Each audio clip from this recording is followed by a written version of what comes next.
Почитувани, зад мене е депонијата Дрисла. Овде се согорува отпад не само од Скопје, туку од целиот поширок регион и од Тетово и од Гостивар. Петре Шилегов и Зоран Залев велеа дека ќе го решат проблемот со Дрисла. 2 години Шилегов е градоначалник, а проблемот не е решен. Дрисла и натаму го загадува Скопје. Заев и Шилегов велеа дека тука, на Дрисла, се складира и се третира отпад кој што е штетен по здравието на граѓаните и на животната средина. 3 години Заев и 2 години Шилегов не најдоа време да го решат проблемот.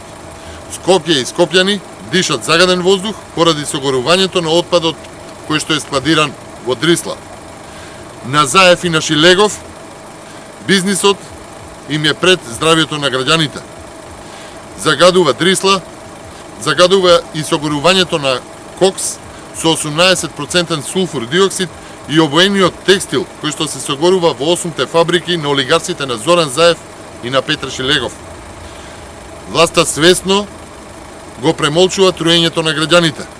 Власта свесно го става профитот на олигарсите пред здравието на граѓаните. На негрижата за здравието на граѓаните и животната средина мора да се стави крај. Негрижата мора да заврши.